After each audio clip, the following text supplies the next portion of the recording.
지난주에는 금토 1박 2일에 걸쳐 전도 추진위원회 주간 워크숍이 있었습니다. 많은 분들이 기도해 주신 덕택에 하나님의 은혜 가운데 잘 마치고 돌아왔습니다. 함께 부흥을 꿈꾸며 귀한 계획들과 의견들을 나누고 공유하는 복된 시간이었습니다. 주께서 우리 전도 추진위원회 위원들의 마음속에 전도의 열정이 불붙게 하셨습니다. 이제 우리 위원들이 이 열정을 가지고 전도의 선봉 부대로 앞장서서 나아갈 것입니다. 온 성도들이 마음과 뜻과 헌신을 모을 때에 큰 부흥의 역사가 일어날 줄 믿습니다. 일단 우리의 인사부터 이렇게 달라져야 합니다. 전도합시다. 어떻게 달라져요? 전도합시다. 꼭 기억하시기 바랍니다. 오늘 본문에는 예수님이 행하신 한 가지 치유 기적이 나옵니다. 본문 22절은 우리에게 치유 기적의 대상을 소개합니다. 어떤 사람이죠? 그 사람은 귀신 들려 눈 멀고 말을 못하는 사람입니다. 그에 대한 소개는 이것이 전부입니다. 아주 간략한 소개입니다. 더 이상의 정보는 아무것도 없습니다. 누가 그 사람을 데리고 왔는지 알 수 없습니다. 그 사람의 믿음이 어떠한지 마찬가지입니다. 그 사람이 예수님께 치유를 간청했는지 하지 않았는지 모릅니다. 이런 간단한 소개에는 마태의 깊은 의도가 숨어 있습니다. 치유 기적의 대상이 아니라 치유 기적에 대한 반응에 초점을 맞추려는 그런 의도 말입니다. 그렇다면 우리는 그 사람에 대한 본문의 소개, 본문의 정보에 만족해야 합니다. 지나친 관심은 금물입니다. 예수님은 그 사람을 보시자마자 어떻게 하셨습니까? 즉시 고쳐주십니다. 치유의 즉각적인 결과를 보세요. 어떻게 되죠? 그 말 못하는 사람이 어떻게 됐다? 말하며 보게 된지라. 역시 치유의 효력이 아주 간단하게 언급됩니다. 그러나 매우 강력하게 전달됩니다. 이 치유 기적을 현장에서 목격한 사람들이 있어요. 그들이 보인 반응은 어떻습니까? 놀랍게도 너무나 대조적인 반응입니다. 먼저 무리의 반응입니다. 그들은 굉장히 강력한 인상을 받습니다. 거기에 있던 무리가 다 깜짝 놀라 질문을 던집니다. 본문 23절 말씀입니다. 이는 다윗의 자손이 아니냐, 이렇게 번역할 수 있습니다. 이 사람이 혹시 다윗의 자손은 아닐까? 이 사람이 혹시 다윗의 자손은 아닐까? 다윗의 자손은 메시아에 대한 칭호입니다. 원래 유대인들이 기대하던 다윗의 자손은 어떤 메시아입니까? 한마디로 말해서 민족적, 정치적 해방자입니다. 로마의 폭압적인 지배로부터 자기들을 해방시키실 메시아입니다. 메시아가 그들에게 선사할 축복이 있어요. 정치적 자유와 사회적 정의와 경제적 풍요입니다. 쉽게 말해 잘 먹고 잘 사는 것입니다. 축복과 번영입니다. 메시아로 말미암아 그들에게 새로운 축복과 번영의 시대가 그 세상이 활짝 열리는 것이지요. 무리들은 예수님이 행하신 그 치유 기적을 보고 충격을 받습니다. 혹시 예수님이 자기들이 그토록 오랫동안 고대해온 메시아가 아닌지 묻습니다. 그런데 현장에서 치유 기적을 목격한 또 한 부류의 사람들이 있습니다. 그들이 누구죠? 바리새인들입니다. 다음은 바리새인들의 반응입니다. 그들에게는 지금 이 상황이 상당히 불편합니다. 치유 기적, 너무나 생생한 사건이죠. 함부로 이걸 부인할 수가 없습니다. 게다가 그들은 종교 지도자들로서의 권위를 인정받던 그런 자들이 아닙니까? 그냥 꿀먹은 벙어리처럼 잠잠히 있을 수가 없습니다. 자기들의 입장을 분명히 밝혀야 합니다. 그들이 생각해낸 것이 무엇이죠? 치유 능력의 근원, 이 치유 능력이 어디서 왔는가? 치유 능력의 근원과 관련된 문제입니다. 본문 24절 말씀 같이 읽습니다. 24절 시작. 바리새인들은 듣고 이르되 이가 귀신의 왕 바알세불을 힘입지 않고는 귀신을 쫓아내지 못하느니라 하거늘. 아멘. 여기서 바알세불은 왕 바알 또는 바알의 거처란 뜻입니다. 귀신들의 통치자 곧 사탄을 가리킵니다. 물론 바리새인들도 예수님의 능력을 부인할 수 없어요. 속으로 안 이끄워도 어쩔 수 없습니다. 예수님이 일으키시는 많은 기적들 속에서 계속 그분의 능력이 나타나고 있기 때문입니다. 그렇다고 해서 눈에 가시 같은 존재, 이 예수님을 메시아로 인정할 수는 없습니다. 그들이 내릴 수 있는 결론은 딱 하나, 예수님의 그 능력의 근원이 하나님이 아니라 사탄이라는 겁니다. 그들이 볼 때 귀신을 쫓아낸 것은 하나님의 능력이 아니라 사탄의 능력이라는 거죠. 기가 막혀서 말이 안 나올 정도입니다. 바리새인들은 이렇게 예수님의 기적을 일종의 마술로 규정합니다. 예수님 당시에 이 마술은 유대인들 사이에서 매우 심각한 문제로 인식됩니다. 사형에 해당되는 그런 죄로 규정될 정도입니다. 과연 바리새인들의 이런 비난은 정당한 것일까요? 당사자인 예수님의 입장에서는 참으로 가소롭기 짝이 없을 따름입니다. 바리새인들의 비난에 대한 예수님의 반응을 보세요. 예수님은 반문을 통해 그들의 어리석음을 미련함을 효과적으로 만천하에 폭로하십니다. 본문 25절로 26절 같이 읽습니다. 25절 26절 시작. 예수께서 그들의 생각을 아시고 이르시되 스스로 분쟁하는 나라마다 황폐해질 것이요 스스로 분쟁하는 동네나 집마다 서지 못하리라. 만일 사탄이 사탄을 쫓아내면 스스로 분쟁하는 것이니 그리하고야 어떻게 그의 나라가 서겠느냐. 아멘. 예수님은 한 가지 비유를 사용하십니다. 어떤 비유? 왕국과 도시와 가족의 비유입니다. 이 비유의 핵심은 분명합니다.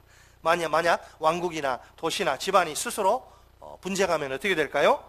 내적으로 분열되어서 결국에는 망하게 되겠지요. 그죠? 사탄의 왕국도 다를 게 없습니다. 그 왕국의 우두머리는 당연히 사탄입니다. 귀신들은 사탄의 통제와 지휘 아래 일사불란하게 움직이는 부하들이죠. 만약 사탄이 사탄을 쫓아내면 어떻게 될까요? 역시 내적으로 분열되어 망하고 말겠지요.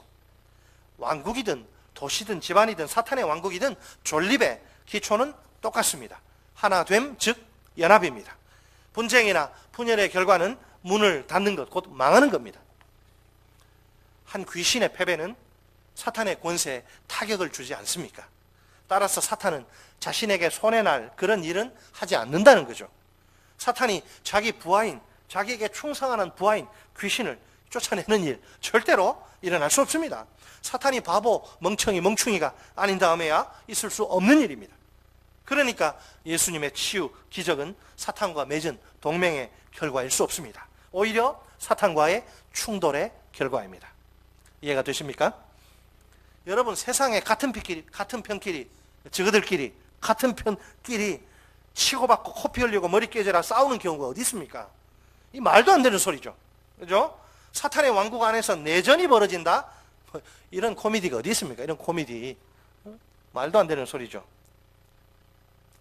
그런데 이 예수님의 주장은 두 가지 사실을 전제합니다. 두 가지 사실을 깔아놓고 말씀하시는 거죠. 첫째, 사탄의 나라가 여전히 아직도 유지되고 있다. 둘째, 사탄과 다른 귀신들은 하나님을 대적하는데 연합전선, 동맹을 맺어서 연합전선을 펴고 있다. 여기서 한 가지 문제가 발생합니다. 이런 전제는 본문 29절의 비유와 맞지 않아요. 이 비유와 긴장관계에 있다는 게 문제입니다. 본문 29절의 비유가 사탄이 이미 어떤 상태라? 결박당한 상태라는 것을 보여주기 때문이죠. 그렇게 여러분, 사탄이 꽁꽁 이렇게 묶인 상태라면 힘을 못 써야 정상이지 않습니까? 어떻게 결박당한 사탄이 다스리는 나라가 아직도 유지될 수 있습니까? 어떻게 그런 상태로 사탄이 계속 하나님을 대적할 수 있습니까? 이런 질문에 대해서 뭐라고 대답할 수 있습니까? 하나님 나라의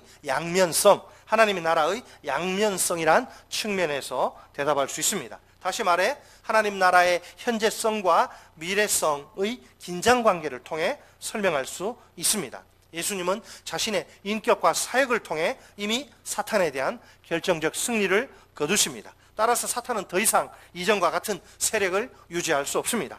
그럼에도 불구하고 사탄은 비록 이전과 같지는 않지만 아직 대단한 파워가 있습니다. 우리 인간과는 비교할 수 없을 정도로 센 파워지요. 그 힘으로 하나님을 대적합니다. 하나님의 백성인 우리를 공격합니다. 하나님의 일을 방해합니다. 이런 상태는 언제까지 계속될 거예요? 예수님의 재림 때까지 계속될 것입니다. 제가 자주 이야기하는 거죠. 하나님의 나라는 이미 임하였습니다. Already. 그러나 완성되지 않았어요.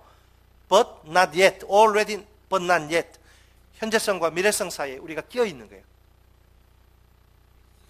예수님이 재림하실 때에 하나님의 나라가 완성될 겁니다. 자, 본문 27절을 보면 예수님이 이제 보충을 하세요. 자기 논증을 더 이제 강화하기 위해서 예수님의 보충적인 그 논증이 등장하는데, 예수님이 유대 종교 지도자들의 관행을 들어서 바리새인들의 주장이 잘못되었음을 이제 그들을 반박하십니다. 일단 예수님은 바리새인들의 주장이 옳다고 한번 가정해 보자는 거죠. 예수님이 그들의 말처럼 바알세불을 힘입어 귀신을 쫓아내신다 이렇게 가정을 하자는 거죠. 그러면 어떤 문제가 발생하느냐? 그런 다음에 이제 예수님은 바리새인들에게 한 가지 질문을 던지십니다. 큰 문제가 발생하죠. 너희의 아들들도 이제 귀신을 쫓아내는데 그럼 누구를 힘입어 쫓아내느냐? 너희 아들들도 사탄을 그럼 힘입어서 귀신 쫓아내는 것이네? 여기서 아들들은 문자적으로 아들들을 뜻하는 것이 아닙니다. 그 당시 셈족 언어의 수어예요. 그러니까 너희들 중 몇 명, 몇 사람 이란 의미예요. 그렇다면 이렇게 번역할 수 있습니다. 너희들도 몇몇은, 다는 아니지만 너희들도 개중에 몇몇은 귀신을 쫓아내는 일을 하는데 그러면 너희들도 나처럼 사탄을 힘입어서 그 일을 하는 것이냐? 양심이 있는 인간이라면 뭐라고 대답해야 합니까?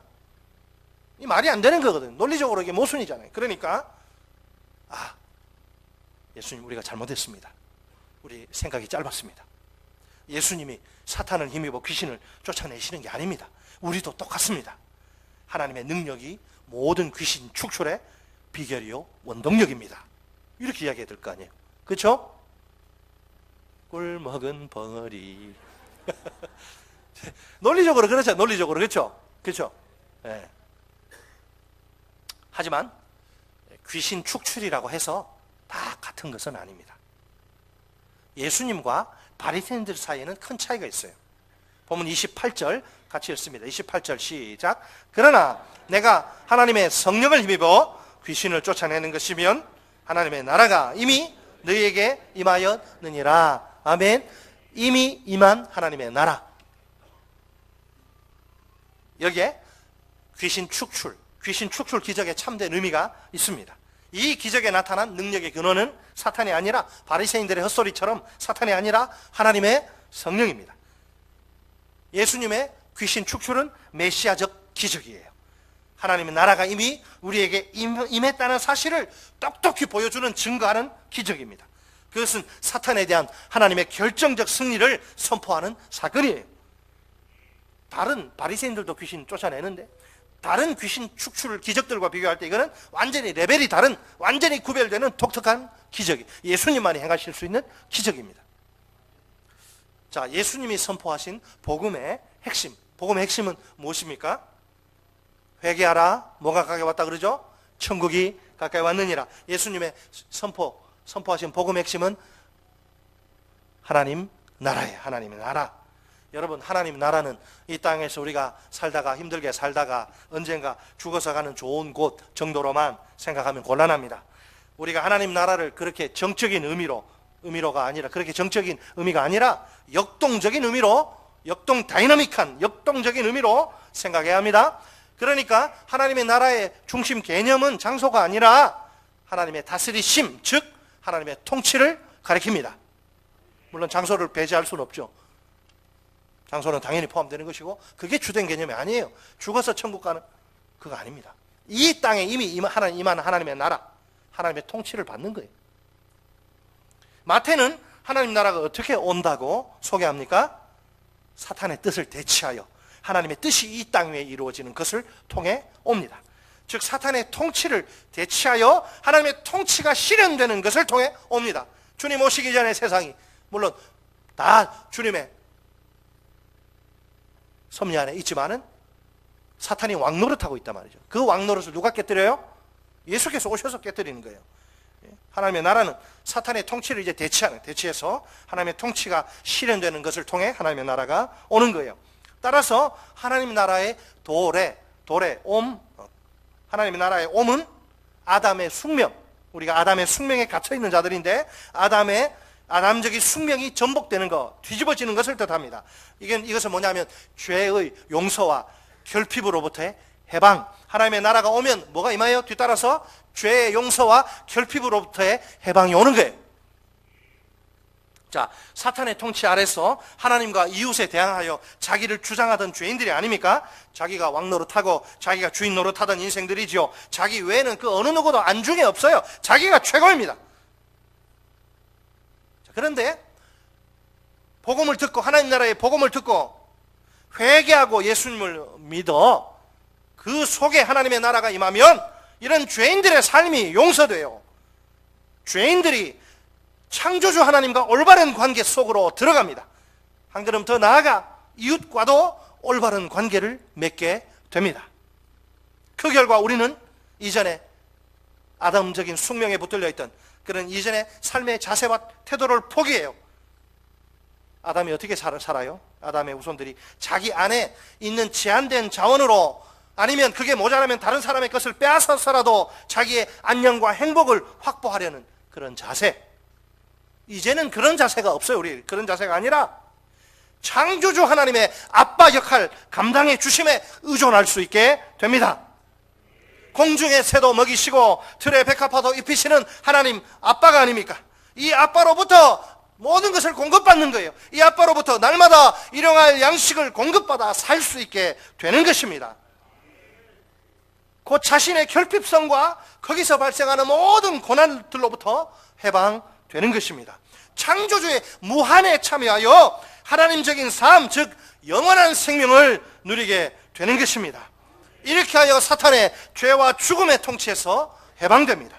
마침내 하나님의 의와 생명과 사랑의 통치를, 하나님의 나라를 누리게 됩니다. 예수님이 선포하신 복음이 바로 이것입니다. 하나님의 나라가 이미 너희에게 임했다. 하나님의 통치가 벌써 너희에게 임했다. 회개하고 나를 믿기만 하면 된다. 그러면 이 하나님의 통치가 죄인인 너희를 창조주 하나님께 회복시키실 것이다. 그래서 너희에게 영원한 생명을 선사할 것이다. 너희는 그 나라가 속히 오도록 기도하고 헌신하라. 오,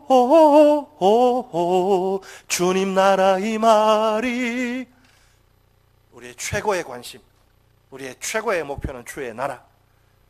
Your kingdom come, your kingdom come. 나라에 임하옵시며. 자, 회개하고 잘 보세요. 하나님의 나라가 임하였다는 것과 그 나라를 내가 누리는 것은 다를 수 있습니다. 이게 참으로 안타까운 일인데, 우리 속에 하나님의 나라가 있음에도 불구하고 그 나라를, 그 놀라운 나라를 누리며 행복하게 사는 것과 전혀 없는 사람처럼 살 수도 있단 말이에요. 한번 봅시다. 여러분은 어느 편입니까? 회개하고 예수님을 믿을 때 그 속에 뭐가 들어와요? 하나님 나라가 들어옵니다. 회개하고 예수님을 믿은 우리가 지금 하나님의 나라를 소유하다니요. 이것보다 더 큰 축복이 어디에 있을까요? 이미 우리에게 임한 하나님의 나라입니다. 이 하나님 나라를 우리가 오늘 경험하고 있습니까? 벌써 우리에게 임한 하나님의 통치입니다. 이 하나님의 통치를 우리가 현재 누리고 있습니까? 회개하고 예수 믿을 때 어떤 놀라운 일이 벌어집니까? 죄로 말미암아 깨어진 하나님과의 관계가 새롭게 회복되어 우리가 죄와 사망으로부터 완전히 해방됩니다. 영원한 생명을 누립니다. 성령의 능력으로 죄의 유혹으로부터 승리합니다. 하나님과의 인격적인 가슴 떨리는 교제가 시작됩니다. 매일매일 말씀과 기도를 통해 하나님을 생생하게 만납니다. 또한 하나님을 아바 아버지라 부르며 언제든지 그분께 달려갑니다. 기도를 통해 그분의 무한한 자원을 공급받습니다. 일용할 양식은 그 기본이고 나머지 것도 지혜가 부족하면 지혜도 주시고 사랑이 부족하면 사랑도 주시고 능력이 부족하면 능력도 주시고 모든 우리 제한된 자원에 묶이고 갇히는 아담이 아니라 기도를 통하여서 하나님의 무한에 참여해서 하나님의 무한의 자원을 끌어다 쓰는 거예요. 그것이 하나님의 나라입니다. 이 모든 일이 하나님을 믿어 하나님 나라를 소유한 우리에게 일어난다 이 말입니다. 얼마나 좋습니까? 기쁨에 겨워 덩덕쿵 덩실덩실 춤이라도 춰야 하지 않을까요? 하나님의 나라의 이 놀라운 축복을 날마다 누리며 행복하게 사시기 바랍니다. 과연 예수님의 이 귀신 축출 사역이 그러면 사탄의 왕국에 어떤 영향을 미치는가, 그것을 살펴봐야 합니다. 예수님이 집주인 비유를 통해 설명하십니다. 본문 29절 말씀 같이 읽습니다. 29절 시작. 사람이 먼저 강한 자를 결박하지 않고서야 어떻게 그 강한 자의 집에 들어가 그 세간을 강탈하겠느냐?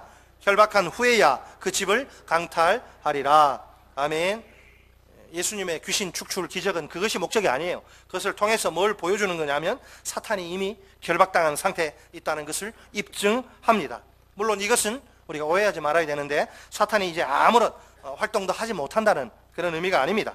그럼에도 불구하고 예수님의 사역과 더불어 사탄의 왕권은 결정적 패배를 겪습니다. 따라서 사탄은 더 이상 자신의 힘을 이전처럼 예수님 오시기 전처럼 그렇게 자유롭게 쓸 수가 없어요. 사탄과의 첫 대결에서 승리하신 예수님을 생각해 볼까요? 여러분, 광야에서 예수님이 사탄에게 시험을 받으시지요. 그때 예수님이 어떻게 물리치십니까?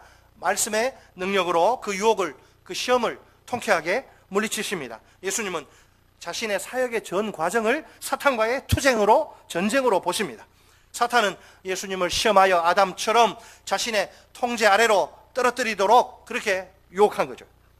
십자가에서 예수님을 자신의 최후의 무기인 죽음으로 공격합니다. 그러나 하나님은 예수님을 죽음의 자리에서 부활시키십니다. 사탄을 이기게 하십니다. 그러니까 예수님의 십자가와 부활은 사탄과의 전쟁을 결판낸 승리의 사건입니다. 그럼에도 불구하고 사탄이 예수님의 십자가와 부활로, 이 용어가 중요합니다, 박멸되지 않습니다. 박멸이 뭐예요? 바퀴벌레 다 전멸시켜버리는 거, 박멸이라 그러는데, 사탄이 십자가와 부활로 결정적인 패배를 당해서 피를 철철 흘리지만 박멸되지는 않아요. 언제 그러면 박멸돼요? 예수님의 재림 때에야 비로소 박멸될 것입니다. 그러므로 그때가 최후 승리의 날이라 할 수 있습니다. 자, 2차 세계대전을 경험한 신학자들이 참 많은 신학적 난제에 부딪히고 많은 어려움을 겪는데, 그 신학자들이요, 이제 하나님의 나라가 오는 것을 좀 쉽게 설명하고 싶은데 2차 세계대전에서 이제 모티브를 얻어가지고 하나님의 나라가 어떻게 실현되는가, 전쟁, 자기들이 경험한 전쟁의 비유를 사용해서 재밌게 쉽게 설명합니다. 1944년 6월에 연합군이 프랑스의 어느 해안에 상륙하죠? 라인은 일병 구하기 보면 노르망디 해안에 상륙을 하죠. 치열한 전투를 통해 독일군을 결정적으로 무찌릅니다. 그건 이날을 가리켜서 Decision Day, 즉 D-Day라고 합니다. 그러나 전쟁은 그때 끝나지 않아요. 독일 폐잔병이 남아서 계속 저항하고 공격을 하니까 연합군은 그 이후 거의 무려 1년 동안이나 계속 독일군을 무찔러요. 마침내 독일의 수도인 베를린을 함락합니다. 1945년 5월 8일 어버이날이네. 5월 8일에 가서야 독일로부터 완전한 항복을 받아냅니다. 그때 비로소 완전한 승리가 주어진 것이죠. 그날을 가리켜서 빅토리 데이, 즉 V-Day라고 합니다. D-Day와 V-Day는 다른 거예요. 자, 이 경험을 2차 세계대전의 경험을 비유로 써서 예수님과 사탄 사이의 전쟁을 설명하는 거예요.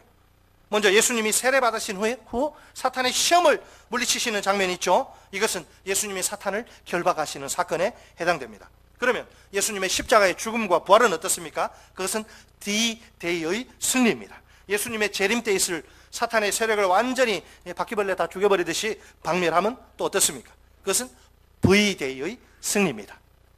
이해되십니까? 어쨌든 예수님은 귀신 축출 사역을 하나님 나라의 실현 과정으로 설명하십니다. 예수님이 사탄의 나라에 침투하십니다. 사탄의 죽음의 통치를 깨뜨리십니다. 하나님의 구원 통치를 실현해 가십니다. 예수님의 사역으로 말미암아 이미 이 세상에 임한 하나님 나라입니다. 하나님 나라의 현재성입니다. 그러나 아직 완성되지는 않은 하나님 나라입니다. 장차 완성될 하나님 나라입니다. 하나님 나라의 미래성입니다. 예수님의 사역으로 말미암아 우리에게 최종적인 승리가 보장되어 있습니다. 지금도 사탄이 이 모양 저 모양으로 우리를 대적하고 공격하는 것은 어쩔 수 없어요. 다 받아야 됩니다. 그러나 그 대적과 공격에는 한계가 있습니다. 절대로 성공을 거둘 수 없습니다. 왜? 결국에는 우리가 사탄을 완전히 무찌르게 될 것입니다. 우리 다 함께 이 최후의 승리를 믿음의 눈으로 바라봅시다. 이미 승리하신 예수님의 능력을 힘입어 사탄과의 싸움에서 우리도 승리합시다. 승리는 마귀의 것이 아니라 누구의 것? 우리의 것입니다. 믿으시기 바랍니다. 예수의 능력 의지해서 마귀 대적하면 승리할 수 있어요. 이제 바리새인들의 그 비난과 관련된 두 가지 추가적인 교훈들이 등장합니다. 예수님이 조금 아쉬우셨는지 두 가지 그 교훈을 추가시키십니다. 하나는 용서받지 못하는 죄에 대한 교훈이고요. 또 다른 하나는 나무와 열매에 대한 교훈입니다. 먼저 용서받지 못하는 죄. 아니 무슨 용서받지 못하는 죄가 있나? 용서받지 못하는 죄가 있다고 예수님 말씀하십니다. 그동안 예수님은 바리새인들의 비난과 비방에 대해서 자신을 그냥 변호하시죠. 그런데 이제 예수님은 이런 수세적인 입장에서 공격으로 전환을 하십니다. 바리새인들의 그 고발, 비방에 근거해서 그들을 책망하십니다. 그들의 죄가 얼마나 심각한지 모릅니다. 본문 31절, 32절 같이 한 목소리 읽습니다. 31, 32 시작. 그러므로 내가 너희에게 이르노니 사람에 대한 모든 죄와 모독은 사심을 얻되 성령을 모독하는 것은 사심을 얻지 못하겠고 또 누구든지 말로 인자를 거역하면 사심을 얻되 누구든지 말로 성령을 거역하면 이 세상과 오는 세상에서도 사심을 얻지 못하리라. 아멘. 이 세상에는 온갖 죄들이 있습니다. 주님이 인정하시죠. 그 모든 죄들을 그런데 딱 두 종류로 구분할 수 있어요. 용서받을 수 있는 죄와 용서받을 수 없는 죄입니다. 여러분, 자, 예수님이 보실 때 사람들에 대한 모든 죄와 모독이 있어요. 인자, 즉 예수님을 대적하는 말을 하는 것도 있어요. 이런 것들은 다 용서받을 수 있다 없다? 있습니다. 있어요. 하지만 성령을 모독하거나 대적해서 막 비방하고 말하는 죄는 차원이 달라요. 그런 죄는 이 시대에서 그리고 오는 시대에서도 영원히 용서받을 수 없습니다. 그러면 여기서 성령을 모독하는 죄란 무엇을 가리키는 것일까요? 예수님의 메시아적 구속 사역, 즉 귀신 축출 사역을, 기적을 거부하는 행위입니다. 하나님의 영이 예수님의 귀신 축출 가운데 분명히 활동하세요. 그런데도 바리새인들은 이 사실을 의도적으로 부인합니다. 오히려 그 사역을 사탄에게 돌립니다. 분명히 예수님의 귀신 축출 기적 배후에 누가 활동해요? 성령이 활동하시지 않습니까? 성령의 말로 메시아의 사역을 가능하게 만드는 근본적인 원동력입니다. 오늘 모든 교회의 사역을 가능하게 만드는 원동력은 우리 인간이 아니고 성령이에요. 성령의 역사를 통해서 하나님의 구원의 능력이 나타나고 하나님의 기적이 나타나고 하는 거예요. 그런데도 바리새인들은 성령의 역사를 감히 사탄의 역사라고 비방합니다. 그렇다면 비방을 당하는 분은 예수님이 아니라 성령님이에요. 성령님. 여기에 유일하게 용서받을 수 없는 끔찍한 죄가 하나 있습니다. 그것은 성령을 모독하고 대적하는 죄입니다. 의도적으로 근본적으로 하나님을 거부하는 죄입니다. 바리새인들이 그 주인공들입니다. 우리가 하나님의 일을 함부로 판단하면 곤란합니다. 하나님의 일은 성령이 일꾼인 사람을 통해 하십니다. 우리의 기질에 따라서 성품에 따라서 어떤 일은 마음에 들지 않을 수 있어요. 인정합니다. 그럴 수 있어요. 또 내가 주도적인 역할을 감당하지 않는 일이 있어요. 나는 별로 저 일이 마음에 안 들어. 자꾸만 눈에 거슬리고 그런 구석들이 보이네. 여러분 그렇다 하더라도 하나님의 일을 비방하면 안 됩니다. 그런 경우 비방당하는 대상이 목사가 아니라 성령님이에요. 자칫하다가는 성령을 모독하고 대적하는 죄가 될 수도 있습니다. 이런 일만큼은 피해야 하겠지요. 다음은 나무와 열매에 대한 교훈입니다. 보면 33절로 37절 말씀입니다. 길어서 다 읽지는 못하고요. 자, 여기서 예수님이 다루시는 문제가 뭐예요? 선한 말과 악한 말의 문제입니다. 말이 심각하죠. 말이 심각한 이유가 무엇입니까? 그것이 말한 자의 그 본성과 관련되기 때문입니다. 여기에 나무와 열매의 비유가 있어요. 예수님은 나무와 열매의 비유를 마음과 말 사이의 관계에 적용시키십니다. 악한 말의 뿌리는 어디에 있다고요? 마음에 있습니다. 따라서 말은 그 말하는 자의 마음에 넘치는 것을 밖으로 표현한 결과예요. 그렇다면 진정으로 문제가 되는 것은 말 그 자체가 아닙니다. 그 뿌리인 마음, 그 사람의 됨됨이 인격이에요, 인격. 자, 나무와 열매의 관계는 이 둘 중에 하나입니다. 틀림없어요.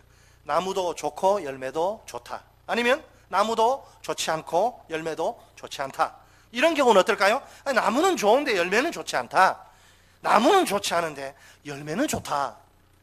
절대로 있을 수 없는 경우입니다. 나무는 열매를 보고 알 수 있기 때문입니다. 예수님이 보실 때 바리새인들 어떤 나무? 나쁜 나무, 썩을 나무예요. 당연히 그들은 나쁜 썩을 열매를 맺을 수밖에 없겠지요. 그들에 대한 예수님의 신랄한 아주 비소와 같은 비난을 보세요. 본문 34절로 35절인데 34절을 우리 한번 같이 읽겠습니다. 34절 시작. 독사의 자식들아, 너희는 악하니 어떻게 선한 말을 할 수 있느냐? 이는 마음에 가득한 것을 입으로 말함이라. 아멘. 자, 예수님은 바리새인들을 가리켜서 독사의 자식들이라고 하시죠. 성령의 사역을 사탄의 일이라고 비웃은 그들이 아닙니까? 그들이야말로 사탄을 상징하는 뱀의 후손이라는 것이죠. 독사의 특징은 독입니다. 독사는 독으로 상대방을 마비시키고 죽여버려요. 바리새인들은 악한 독으로 예수님을 공격해서 죽이려고 합니다. 이런 특징은 본문 35절에서 악한 것을 낸다는 그림과 정확히 일치합니다. 나쁜 나무가 나쁜 열매를 맺지 않습니까? 마찬가지로 바리새인들은 악하기 때문에 선한 말을 결코 할 수 없습니다. 34절 하반절을 직역하면 이렇습니다. 입이 마음에서 넘쳐나는 것을 말한다. 입이 마음에서 넘쳐나는 것을 말한다. 원래 마음이란 인격의 중심입니다. 마음, 곧 사람의 중심에 가득 찬 것이 이게 넘쳐날 때 어떻게 됩니까? 그 마음이 열려서 입을 통해 말이 쏟아져 나오게 됩니다. 따라서 정말 중요한 것은 말이 아니라 그 사람의 중심 곧 마음입니다. 마음이 바뀌어야 말이 변합니다. 본문 36절, 37절 우리 마지막으로 36절, 37절 같이 읽습니다. 시작. 내가 너희에게 이르노니 사람이 무슨 무익한 말을 하든지 심판날에 이에 대하여 신문을 받으리니 내 말로 의롭다함을 받고 내 말로 정죄함을 받으리라. 아멘. 사람의 말이 심판의 근거가 된다는 원칙입니다. 말과 심판이 아주 긴밀하게 연관되는데 이미 본문 31절로 32절에 나오죠. 그런데 본문 36절로 37절에 이 결론적 선언은 31절, 32절에 한 걸음 더 나아갑니다. 성령에 대한 모독이나 거역의 말만 그게 문제가 되는 게 아니에요. 모든 부주의한 말까지도 심판날에 문제가 된다는 거죠. 부주의한 말은 아무 생각 없이 함부로 내뱉은 말을 가리킵니다. 자, 이 시간 하나님 앞에서 우리의 언어 생활을 돌아봅시다. 정직하고 바른 말, 격려하고 위로하는 말이 자연스럽게 나와야 합니다. 원망하고 불평하는 말, 남을 헐뜯고 비방하는 말은 곤란합니다. 마음이 바뀌어야 말이 달라질 수 있어요. 우리 힘으로 되는 일이 아니지요. 성령의 은혜가 절대적으로 필요합니다. 성령께서 우리의 마음을 날마다 새롭게 변화시켜 주셔서 우리 입에서 아름다운 말, 선한 말이 나오기를 바랍니다. 사탄의 사역으로, 예수님의 사역으로 이제 사탄은 이미 결박당한 상태입니다. 아직 그 남은 힘으로 하나님과 그분의 백성 우리를 대적하고 공격하지만 그리 오래 가지 못해요. 예수님의 재림 때 완전히 박멸되고야 말 것입니다. 최후의 승리가 우리의 것입니다. 이미 우리에게 임한 하나님 나라입니다. 우리가 회개하고 예수님을 믿어 이 하나님의 나라를 소유한 게 틀림없습니까? 다시 한번, 우리가 회개하고 예수님을 믿어 이 하나님의 나라를 소유한 게 틀림없습니까? 자, 그렇다면 하나님의 나라의 놀라운 축복을 세상에서 결코 맛볼 수 없고 세상의 재물로 얻을 수 없는 하나님만이 주시는 하나님 나라의 그 엄청난 축복을 매일매일 누리며 삽시다. 죄와 사망으로부터의 해방입니다. 영원한 생명입니다. 성령의 능력으로 말미암는 승리입니다. 하나님과의 인격적인 교제입니다. 기도를 통한 공급입니다. 아울러 하나님 나라가 이 땅 위에 더욱 임하도록 더 완성을 향해 나아가도록 헌신하며 삽시다. 하나님의 나라의 복음을 부지런히 선포하는 것이 우리의 일입니다. 하나님의 일을 함부로 비방하지 맙시다. 비방당하는 대상이 사람이 아니라 성령님이면 큰일 납니다. 성령을 모독하거나 대적하는 죄에 빠질까 두렵습니다. 어느 생활에 각별히 주의합시다. 우리 입에서 나쁜 말, 더러운 말은 나오지 않기를 바랍니다. 그 대신 좋은 말, 아름다운 말이 쏟아져 나오기를 바랍니다.